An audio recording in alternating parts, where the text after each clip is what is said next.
let's just had another exhibition game last night. How'd that go? And how do you see your team so far through training camp? We've been adding pieces as some players have been sent down from the Jets, so it's changed. We've competed hard. We've played two exhibition games and two inter squad games. So we've seen us against different competition and different lines and things, and we've competed hard. We look good that way. Not a lot of chemistry yet because we haven't had time, to play the lines for game one. Today, I think in practice is the first day that you'll see some continuity in lines here for a little while, and hopefully we have time to make that work. In terms of the growth from those younger players, I mean, a lot of young guys that were on the team last year have taken a step. They've now had the full summer of training. They've had a Jets training camp. Guys like Brad Lambert, Nikita Chibrikov, Danny Zhilkin. What have you seen in terms of that, and how important is that going to be for a team that'll be young again this year? Well, it's important. They had good training camps with the Jets, and they're down here with lots of confidence.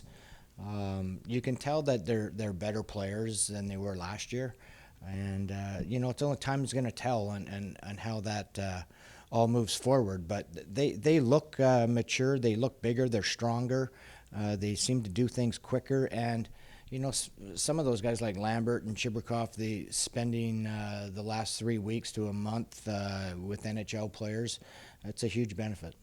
What's a message like that? Because there's obviously going to be a little disappointment. Those guys are wanting to be in the NHL. Everybody, it's natural. So for you as a coaching staff, how much do you have to talk to them when they get down here to kind of be like, okay, I understand you're disappointed, but now you got to do what you got to do to get back up there? Well, yeah, I mean, it's a process, and they understand that. The biggest thing with most of them anyways, is that they have good attitudes, and they understand that they're close.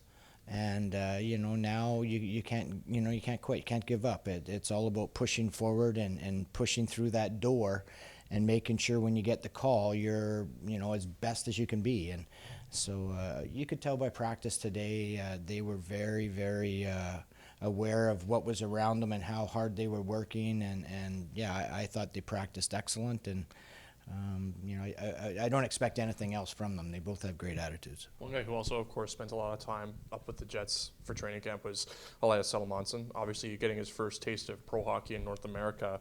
But what do you try and do as a coaching staff to maybe get him set, get him adjusted to playing sort of a different style of hockey here in the American League and, of course, in North America? Well, I mean, you can tell he's already taken a big step to moving the puck a little bit quicker and moving his feet quicker, and everything just happens quicker in a smaller sheet of ice. And he looks like he's adjusting already, and he will. He won't have any issues with it. And, talking to Scar Darnielle, he got better every day at camp and getting more used to that tight surface. And, he won't have any issues. And how key is it, too, to have guys who've played here for a long time, like Simon Lundmark, Ashton Sautner as well, just guys who've been pros for quite some time now, just to sort of get him set and get him adjusted? Well, yeah, those veteran guys are, they're important on every team, and they're important in every dressing room, on and off the ice, to show guys the way. And we've been lucky here with the Moose to always have a great core of veterans, and we do again. So they're important, and the young guys learn from them. So Simon Lundmark played 66 games on the right side last year and just one on the left, but somehow now he's on the left side. So what are you seeing from him in terms of that adjustment and so far this year?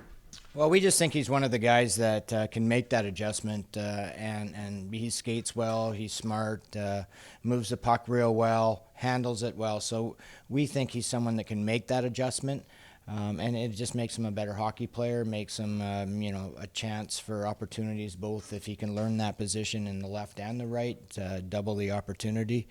And, he's happy with it right now, and we'll see where it goes. Just a couple of updates. I saw Axel left practice a little bit early, I should say. What's his status?